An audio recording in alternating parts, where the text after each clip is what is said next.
Connaissez-vous quelqu'un comme ça? Quelqu'un qui ne crie pas, ne supplie pas, ne se met pas sur la défensive.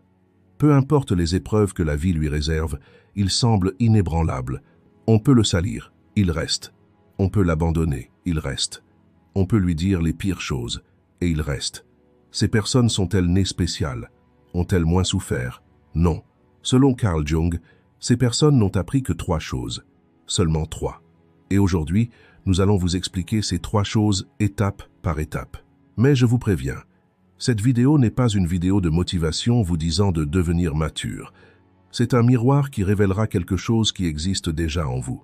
La plupart d'entre nous mesurons la maturité à l'aune de l'âge. Une personne de 35 ans dit « Je suis mature maintenant ». Une personne de 50 ans dit « J'ai appris de la vie ». Une personne de 60 ans dit « Plus rien ne me surprend ». Et au fond, ils le croient parce que l'âge leur semble une preuve, les années une accumulation et la souffrance un certificat de maturité. Mais Jung conteste cette idée. Selon lui, l'âge est un indicateur de biologie, non de maturité. Et cette distinction est bien plus marquée qu'il n'y paraît, car la biologie progresse, mais la conscience, elle, n'est pas obligée d'évoluer.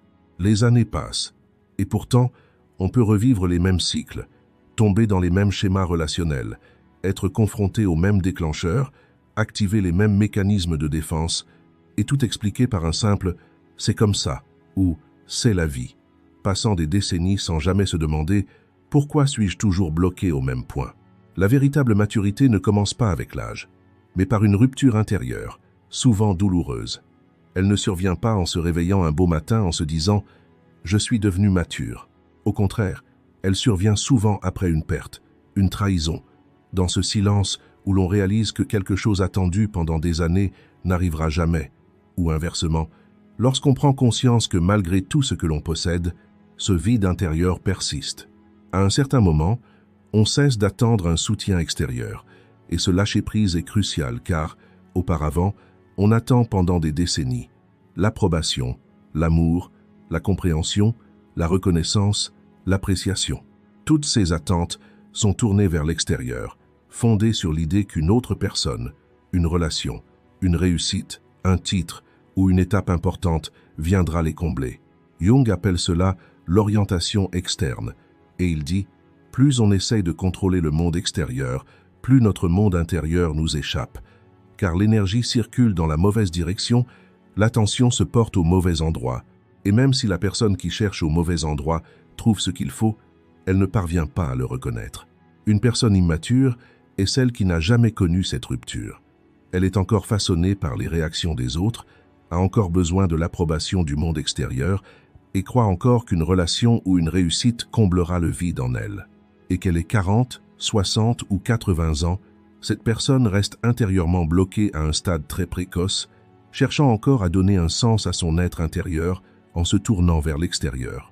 Mais une personne mature a déjà atteint ce point de rupture. Peut-être était-ce très douloureux sur le moment, peut-être avait-elle l'impression que tout s'était effondré, peut-être pensait-elle avoir touché le fond. Or, Jung affirme que les ruptures les plus profondes sont aussi les plus grandes portes, car ce n'est que lorsqu'une personne s'effondre ou disparaît complètement qu'elle réalise que le monde extérieur ne la complète pas. Ce moment de prise de conscience marque le début d'un véritable voyage intérieur. La vérité est que le monde extérieur ne se répare jamais vraiment de lui-même, car le problème n'est pas extérieur. Peu importe les efforts déployés pour réparer le monde extérieur, ses schémas déclencheurs, ses émotions refoulées, ses besoins insatisfaits, persistent et ressurgissent à la moindre occasion. Le même conflit surgit dans une nouvelle relation, la même stagnation s'installe dans un nouvel emploi, la même solitude se fait sentir dans un nouvel environnement, car le décor a changé, mais l'acteur reste le même. Le scénario a changé, mais l'histoire dans l'esprit de l'auteur demeure la même. C'est là que commence la maturité, dans cette prise de conscience. Dès l'instant où l'on cesse de modifier la scène et où l'on commence à comprendre l'acteur, dès l'instant où l'on choisit de se tourner vers l'intérieur plutôt que de réparer l'extérieur, dès l'instant où l'on commence à chercher la réponse à la question « Pourquoi cela se passe-t-il toujours ainsi ?» Non pas chez les autres, mais en soi, quelque chose de véritable se brise. Après cette rupture, lentement, strate après strate, le processus profond que Jung appelle l'individuation commence. Et lorsque ce processus s'amorce, on réalise pour la première fois qu'une grande partie de la lassitude accumulée tout au long de sa vie ne provenait pas d'une lutte contre l'extérieur, mais d'une lutte contre soi-même, de la répression d'émotions non acceptées, de la tentative de paraître quelqu'un d'autre, de l'ignorance des contradictions intérieures. Et cette prise de conscience n'apporte pas de soulagement dans un premier temps, mais alourdit le fardeau, car il n'est pas facile de voir que la responsabilité n'est plus à l'extérieur. Mais Jung affirme que cette lourdeur est en réalité un signe. Toute lourdeur venant de l'intérieur indique qu'il existe une porte, et la maturité consiste à trouver le courage d'ouvrir cette porte, jour après jour, pas à pas, en soi. L'un des concepts les plus puissants et troublants de Jung est celui de l'ombre. Il est impossible de comprendre la maturité sans la comprendre, car c'est précisément là que la maturité doit commencer. Dans l'ombre, on évite, on ignore, on se dit « je ne suis pas comme ça ». Or, selon Jung, ce que l'on affirme « je ne suis pas comme ça » correspond très probablement à ce que l'on est le plus. L'ombre représente tout ce que l'on dissimule derrière l'image de la « bonne personne », le masque que l'on présente à la société, notre personnalité. Colère, jalousie, avidité, peur du rejet, sentiment d'inadéquation, honte, égoïsme, faiblesse, pensée sombre. Tout cela a été refoulé dans les recoins les plus obscurs de notre être depuis l'enfance, tandis qu'on nous répétait « Ces sentiments sont inacceptables, ces émotions te rendront mauvais, cache-les, réprime-les, ne les montre pas. » Et nous les avons refoulés parce que nous voulions être aimés, acceptés, être un bon garçon, une bonne personne, une personne digne de confiance. Vous avez donc construit un personnage, créé une identité à présenter au monde extérieur. Et avec le temps, ce personnage est devenu si puissant que vous avez fini par croire qu'il était vous. Mais l'ombre ne disparaît pas, elle ne disparaît jamais. Peu importe combien vous la refoulez, peu importe combien vous la niez, peu importe combien vous dites « je ne ressens pas de telles choses ». L'ombre demeure, tapie dans l'ombre, attendant son heure, et au moment le plus inattendu, lorsque vous êtes le plus vulnérable, elle surgit d'une manière que vous ne pouvez pas contenir, avec une force inouïe. Parfois, elle se manifeste par une explosion de colère, parfois par une dépression chronique, parfois par une maladie physique, parfois par une décision qui vous ruinera, et parfois par une accusation injuste portée contre la personne la plus proche de vous.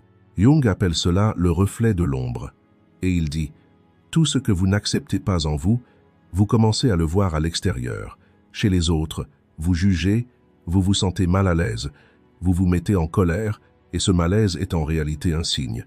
Il vous tend un miroir, disant « Regarde, il y a aussi quelque chose de toi ici. Si la confiance en soi de quelqu'un vous dérange, ce n'est pas son problème. C'est votre propre besoin refoulé de confiance en soi qui vous dérange. Si quelqu'un vous met en colère parce qu'il pose des limites, ce n'est pas sa faute. Cela vient de votre propre incapacité à poser des limites, ce qui entraîne une intolérance envers ces limites. Si le succès de quelqu'un vous perturbe intérieurement, ce n'est pas un trouble de la personnalité, c'est la voix de votre propre ambition refoulée et de votre incapacité à vous accorder suffisamment de liberté. Les personnes véritablement matures le savent, et cette connaissance les distingue car, lorsqu'elles sont confrontées à une situation conflictuelle, elles ne disent pas « cette personne m'a mise en colère »,« cette personne a tort »,« cette personne est manipulatrice ». Elles s'arrêtent et se demandent « qu'est-ce qui m'a touché ? D'où vient cette réaction ? Si elle est si intense, c'est qu'il y a aussi quelque chose qui ne va pas chez moi ». Et être capable de se poser cette question est bien plus important que de connaître la réponse, car se poser la question, c'est se tourner vers son ombre, la voir, et dès l'instant où l'on voit son ombre, son pouvoir sur soi commence à diminuer, car le pouvoir de l'ombre provient de son inconscience. Ce que l'on ne voit pas nous gouverne, tandis que ce que l'on voit peut, avec le temps, être intégré, accepté et transformé. Selon Jung, affronter son ombre n'est pas une chute morale, mais bien l'essence même du courage moral le plus profond. Car pour pouvoir dire « je porte aussi ces choses, j'ai aussi ceci », cette colère, cette peur, cette jalousie font aussi partie de moi. Il faut d'abord renoncer à l'image de la bonne personne. Ce renoncement est la plus profonde révolution personnelle que la plupart des gens n'entreprennent jamais, n'osent jamais entreprendre. Ce n'est pas une faiblesse, c'est la force la plus rare, car celui qui connaît son ombre n'est plus étranger ni à lui-même ni aux autres. Celui qui a vu ses propres ténèbres ne craint pas celles des autres. Celui qui a affronté ses propres faiblesses ne juge pas celles des autres. C'est pourquoi une personne qui connaît son ombre est plus profonde, plus patiente, plus authentique dans ses relations, car elle sait ce qui se cache derrière le masque et a personnellement éprouvé l'épuisement que représente le porter. Elle s'est enfin libérée de cette lassitude et a fait la paix avec elle-même. Cette paix, vue de l'extérieur, apparaît comme un silence, un calme, mais vécue intérieurement, elle est bien plus grande. On ne ressent plus le besoin de faire ses preuves. On ne réagit plus sur la défensive à chaque critique. On n'a plus à porter l'identité qu'on nous a imposée, car on est quelqu'un qui a reconnu son ombre, qui a exploré ses propres ténèbres, et qui est resté debout, ce qui nous offre un fondement qu'aucun succès extérieur ne peut apporter. La différence la plus visible et déterminante entre une personne immature et une personne mature ne réside ni dans leur connaissance, ni dans leur expérience, ni même dans les souffrances qu'elles endurent. Elle réside dans la rapidité de leur réaction, ou plutôt dans leur capacité à exploiter ce court instant, presque imperceptible, entre réaction et choix. Jung affirme que cet intervalle constitue précisément la frontière entre inconscience et conscience, la différence entre fatalité et liberté, l'unique distinction entre une vie automatique et une vie pleinement vécue. Les personnes immatures réagissent immédiatement. Une parole prononcée suscite instantanément une réponse. Un message envoyé appelle une réplique en quelques secondes. Une action engendre une réaction réflexe et la plupart de ces réactions se manifestent par la colère, la défensive, les larmes, une punition silencieuse ou, à l'inverse, une tentative excessive d'apaisement. Mais elles ont toutes un point commun. Aucune n'est choisie. Toutes surviennent automatiquement. Toutes sont produites sous le contrôle de l'inconscient et souvent ces réactions sont suivies de regrets. J'aurais aimé ne pas dire ça. J'aurais aimé ne pas envoyer ce message. J'aurais aimé me taire. Mais le même scénario se répète car le mécanisme à l'origine de la réaction reste inchangé. Seul le regret s'est ajouté au cycle. Une personne mature, en revanche, agit différemment. Elle dit « stop ». Elle prend une inspiration, une seconde, parfois même un pas en arrière. Ce recul peut paraître insignifiant, mais il est capital car, en une fraction de seconde, le cerveau désactive son mode de réponse automatique. Un instant s'écoule avant que la réponse inconsciente ne se déclenche, et à cet instant, la personne se demande « que ressens-je ? D'où vient ce sentiment ?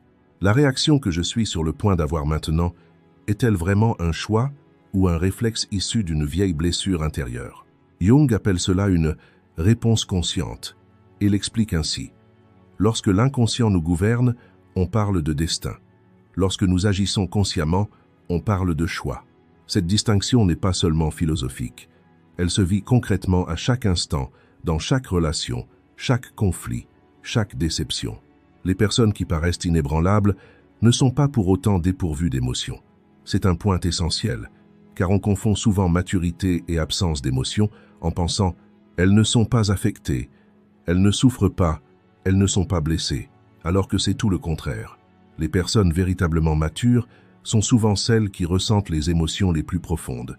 Elles ressentent la douleur intensément, reconnaissent la souffrance et éprouvent de la colère en elles, mais elles traversent cette émotion sans s'y soumettre. Elles vivent l'émotion, mais celle-ci ne les contrôle pas, car elles ont appris à placer leur conscience entre émotion et réaction. Cette conscience se renforce comme un muscle avec le temps, devenant plus forte à chaque utilisation et plus solide à chaque fois qu'on leur demande de s'arrêter. La douleur, la colère et la tristesse vont et viennent, car la personne mature a appris que l'émotion est une visiteuse, non une locataire. Elle entre par la porte, s'installe, reste un moment. Et si on l'observe sans s'y soumettre, sans la refouler, simplement en reconnaissant sa présence, elle finit par se lever et partir d'elle-même. Mais si on s'y soumet, elle envahit notre maison, remplit toutes les pièces, et l'on commence à vivre non plus en soi, mais dans cette émotion. Le concept de Jung est si pratique et si profond qu'une fois véritablement compris, il provoque un tournant décisif dans de nombreux aspects de la vie. Il réalise que la grande majorité de ces réactions au fil des ans n'étaient pas des réactions choisies.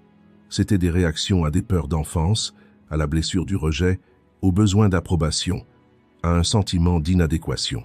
Cette prise de conscience est d'abord difficile, car il n'est pas facile d'admettre. Je n'ai donc pas été moi-même tout ce temps. La plupart de mes réactions n'étaient donc pas de mon plein gré. Mais elle est aussi libératrice, car elle implique de voir que ces réactions peuvent changer, de comprendre que le schéma du « c'est comme ça que je suis » peut être brisé. Cette compréhension ouvre une des portes les plus puissantes vers la maturité. Et une fois cette porte ouverte, il est impossible de revenir en arrière, car on ne peut plus ignorer ce que l'on a vu. Chaque fois qu'elle se manifeste, on prend conscience de quelque chose.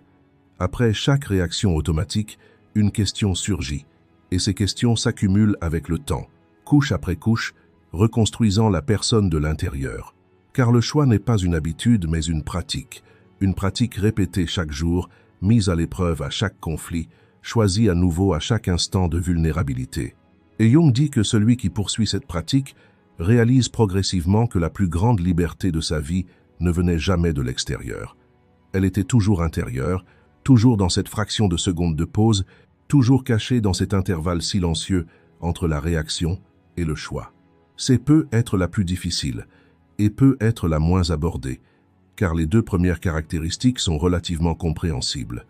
On peut parler de la confrontation avec son ombre et enseigner comment transformer une réaction en choix. Mais cette troisième caractéristique est bien plus profonde, et la plupart des gens gaspillent des décennies d'énergie à la diriger à tort avant de s'en rendre compte. Les personnes véritablement mûres ont cessé de chercher à être comprises. Cette phrase peut paraître froide au premier abord, voire indifférente, comme si elle signifiait « je me fiche de tout le monde », mais c'est tout le contraire. Elle signifie en réalité « je ne laisse plus mon identité dépendre de l'approbation d'autrui, je ne la définis plus en fonction de la compréhension des autres ». C'est le fruit le plus abouti de ce que Jung appelait l'individuation. Réfléchissez à ce que vous faites lorsqu'on vous comprend mal. Vous expliquez, vous vous défendez, vous essayez de prouver, vous passez des heures, des jours, voire des années à essayer de convaincre cette personne. La plupart d'entre nous répondraient par l'affirmative, car être compris est un besoin humain fondamental. Dès l'enfance, nous nous sentons en sécurité lorsque nous sommes compris et menacés lorsque nous sommes incompris. Ce sentiment est si profondément ancré que même adultes, lorsqu'on nous comprend mal, la panique d'un petit enfant nous envahit. Une voix intérieure s'écrie « Mais je ne suis pas comme ça, vous me comprenez mal, mais écoutez-moi ». Et nous l'écoutons. Nous nous précipitons pour apaiser cette panique. Nous expliquons, nous nous défendons, nous insistons. Et à chaque fois, nous nous sentons un peu plus faibles car, malgré tous nos efforts, le sentiment de ne pas être compris persiste. Le problème ne réside pas dans nos explications, mais dans notre besoin d'être compris.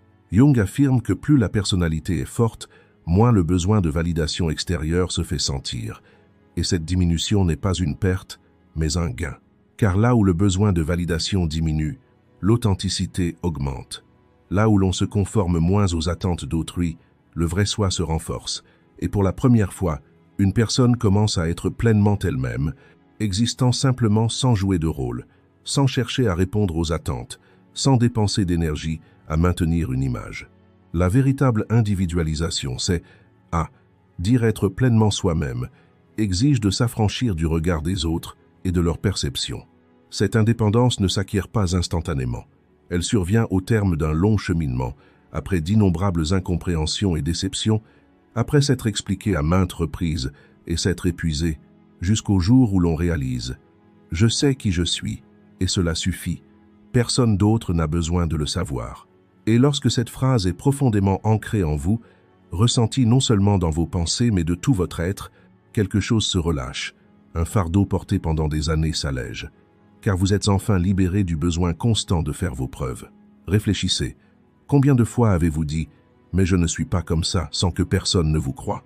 Combien de fois vous êtes-vous expliqué et l'autre personne vous a quand même mal compris? Combien de fois avez-vous gaspillé des heures, de l'énergie et votre tranquillité d'esprit à essayer de convaincre ceux qui ne vous croyaient pas? Et qui avez-vous gagné au final? Avez-vous vraiment gagné quelque chose ou vous êtes-vous simplement épuisé? Cette énergie vous appartenait. Elle aurait dû alimenter votre vie, votre développement, votre monde intérieur. Mais vous l'avez gaspillée à essayer de convaincre autrui, à corriger l'image qu'il avait de vous. Jung affirme que cette dépense est le prix le plus silencieux, mais aussi le plus lourd de l'immaturité, car personne ne s'en aperçoit. De l'extérieur, cela ressemble simplement à une tentative de se défendre, mais intérieurement, c'est comme si tout votre être était pris en otage par l'approbation d'autrui. Et la seule chose nécessaire pour me libérer de cet otage est de prendre cette décision. L'image que l'autre se fait de moi n'est pas de ma responsabilité. Si vous me comprenez mal, C'est votre propre perception et je ne peux pas m'épuiser à essayer de la modifier, car chaque parcelle de pensée que j'absorbe est en réalité une parcelle volée à mon propre être, à ma propre plénitude, à ma propre voix intérieure. Et c'est précisément là que la maturité se révèle. Émerge une personne qui ne s'effondre pas lorsqu'elle est incomprise, qui ne se met pas sur la défensive lorsqu'elle est incomprise, qui sait rester ferme même face à l'incompréhension. Cette personne n'est pas faible. Au contraire, elle a trouvé son propre équilibre. Elle porte en elle son propre centre de gravité, et elle n'est pas emportée par les vents des autres. À ce stade, je dois être clair et honnête, car ce type de contenu commet une erreur fréquente. Tout est magnifiquement expliqué, les concepts sont énumérés, Jung est cité, le spectateur s'exclame « Waouh, c'est tellement vrai !» et la vidéo se termine. Mais le lendemain, rien n'a changé, car il existe un gouffre entre la compréhension et la mise en pratique, et ni une vidéo, ni un livre, ni une citation ne peuvent le combler. Ces trois qualités ne s'acquièrent pas en lisant, en regardant ou en écoutant l'histoire de quelqu'un d'autre. Elles ne s'acquièrent qu'à travers la douleur, le chagrin, en répétant sans cesse les erreurs et en les reconnaissant, en affrontant sans cesse ses parts d'ombre, et en prenant du recul, en courant sans cesse et en s'épuisant à essayer d'être compris jusqu'à pouvoir dire « ce n'est plus mon rôle ». Et si vous demandez combien de temps dure ce processus, Jung vous répond « toute une vie ». Car l'individuation est un processus continu, sans fin, jamais achevé. Chaque période ouvre une nouvelle strate, chaque peine de cœur apporte une nouvelle prise de conscience. Ce n'est pas une vérité décourageante, mais plutôt libératrice, car elle vous affranchit de l'angoisse de ne pas avoir terminé et vous invite à la sérénité d'un progrès quotidien. Ce processus comporte certaines pratiques, autant de petits prémices de grandes transformations. Elles ne ressemblent pas à des révolutions, elles ne sont pas spectaculaires, personne ne les remarque lorsqu'on les pratique, mais elles modifient lentement et durablement les choses en nous, comme l'eau érode la pierre, non pas d'un coup, mais un peu plus chaque jour. Premièrement, lorsqu'une émotion vous perturbe, arrêtez-vous et attendez au moins 10 minutes avant de répondre. C'est tout, vous n'avez rien d'autre à faire pendant ces 10 minutes. Attendez simplement, n'envoyez pas ce message, ne répondez pas, ne claquez pas la porte. Pendant cette attente, demandez-vous, est-ce que je dois réagir ainsi maintenant ou est-ce que cette réaction contribue à apaiser une souffrance intérieure? Car souvent, nos réactions ne découlent pas d'un besoin de communication, mais d'une tentative de masquer une blessure intérieure. Or, cette blessure n'est pas vraiment dissimulée, elle est simplement refoulée, et elle ressurgit, encore plus vive, à la prochaine situation conflictuelle. Ensuite, considérez chaque réaction comme une question, au lieu de dire « ils ont mal agi, ils sont injustes, ils m'ont mis en colère ». Lorsque vous êtes confronté à une situation conflictuelle, demandez-vous « qu'est-ce que cela a déclenché en moi ?» Si c'est si intense, c'est qu'il y a aussi quelque chose qui ne va pas chez moi. Que me dit ce sentiment? Que signifie cette colère, cette tristesse ou cette peur en moi? Et vous n'avez pas besoin de trouver la réponse immédiatement. Poser la question est plus important que de trouver la réponse, car dès que vous la posez, votre perspective change, passant de l'extérieur vers l'intérieur, et ce changement est en soi transformateur, car le regard tourné vers l'extérieur accuse, tandis que celui tourné vers l'intérieur comprend, et celui qui comprend finit par se libérer. Troisièmement, prenez conscience de l'énergie que vous consacrez à être compris. Un exercice très simple peut vous y aider. Comptez le nombre de fois où vous vous justifiez dans la journée, le nombre de fois où vous vous mettez sur la défensive, le nombre de fois où vous dites « mais je ne voulais pas dire ça » ou « mais vous me comprenez mal » et comptez simplement. Notez ce nombre et regardez-le le soir, sans jugement, juste en l'observant, car la prise de conscience commence toujours par le décompte. On ne peut changer ce qu'on ne voit pas. Cet exercice vous révélera une chose très clairement.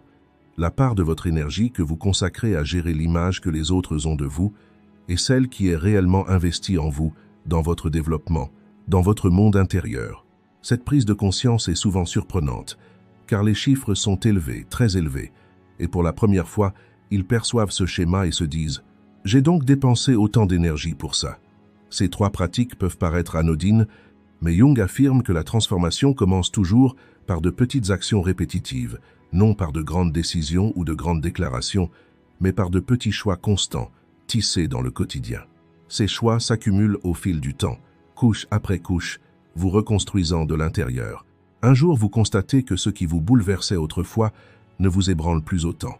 Un élément déclencheur qui vous plongeait dans des heures de réflexion se présente désormais comme une question et s'estompe. L'incompréhension qui vous déchirait autrefois vous permet maintenant de dire « D'accord, c'est comme ça que tu vois les choses ». Ce changement est une révolution silencieuse. Personne ne l'applaudit, il n'est peut être pas évident de l'extérieur, mais vécu intérieurement, il procure une des plus profondes libérations de la vie.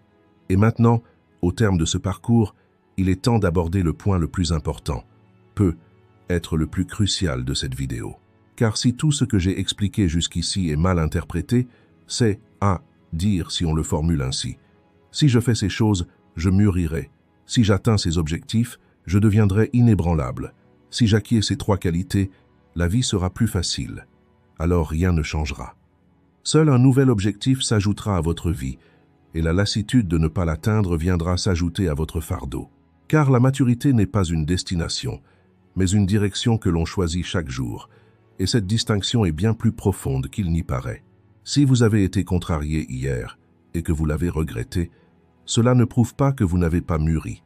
Si vous avez fui quelque chose qui vous paraissait insignifiant hier, ce n'est pas un signe d'échec. Si vous avez lutté pour vous faire comprendre hier, et que vous vous êtes épuisé, cela ne signifie pas que vous vous êtes égaré. Tout cela fait partie intégrante du processus, s'inscrit dans l'inévitable trame de l'individuation. Jung affirme qu'il n'existe pas de processus achevé, car on devient une personne en perpétuelle évolution et non une personne achevée. Ce déploiement engendre parfois de la douleur, donne parfois l'impression de nous freiner, nous fait parfois avancer de 2 pas et reculer d'1, mais il nous fait toujours progresser, et ce cheminement même est la transformation. Le regret est la preuve d'une prise de conscience. À première vue, le regret semble une émotion très lourde, mais en réalité, il est la voix de la conscience, la voix intérieure qui dit « Je suis conscient de quelque chose et cela ne correspond pas à mes valeurs ». Et ce n'est pas une voix qu'il faut faire taire. Au contraire, c'est une voix qu'il faut écouter, nourrir, car à mesure qu'elle grandit, les réactions automatiques diminuent, l'ombre s'intègre, le besoin de comprendre s'atténue et la personne se tourne progressivement vers l'intérieur, un peu plus chaque jour. Jung dit « Je ne change pas, mais je deviens un peu plus moi-même chaque jour ». Cette phrase peut paraître paradoxale au premier abord. On pourrait se demander comment « je ne change pas, je me transforme » est possible. Pourtant, elle recèle une vérité profonde, car l'individuation ne fait pas de vous quelqu'un d'autre, elle vous rend plus vous-même. Elle vous dépouille des couches accumulées au fil des ans, des masques que vous portez, des rôles que vous jouez pour les autres, et ce qui émerge n'est pas un étranger, mais votre propre être si familier et pourtant invisible depuis si longtemps, peut être jamais vu aussi clairement auparavant. Voilà la maturité, non pas une arrivée fracassante, mais une petite transformation quotidienne. C'est ce moment où, au réveil, vous respirez au lieu de réagir avec colère, cette décision silencieuse de cesser de chercher à vous justifier, même si l'on vous comprend mal. Et ce moment fragile, et pourtant si puissant, où vous pouvez dire à une émotion sombre en vous, celle-ci est mienne aussi. Et ces moments ne paraissent pas grandioses, personne ne les applaudit, souvent personne ne les remarque, mais vous, si, car quelque chose a changé en vous, moins pesant, moins contraignant, moins une lutte, plus un choix, plus vous-même. Vous reconnaissez votre propre ombre, et cette ombre cesse d'être votre ennemi pour devenir un guide. Vous apprenez à choisir, et non à réagir, et à chaque fois que vous faites ce choix, il se renforce, paraît plus naturel, vous appartient davantage. Et sans avoir besoin de la compréhension de quiconque, en silence, sans obligation de prouver quoi que ce soit, vous devenez vous-même, simplement vous-même, entier, non pas parfait, mais entier, avec vos zones d'ombre, avec vos faiblesses, continuant d'apprendre et de vous ouvrir. Et c'est ce lieu que Jung a indiqué tout au long de sa vie, non pas un sommet, mais un petit moment vécu dans une journée ordinaire.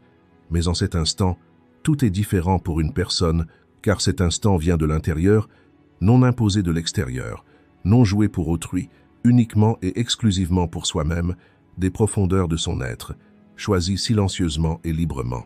Et si vous êtes arrivé jusqu'ici, ce n'est pas un hasard.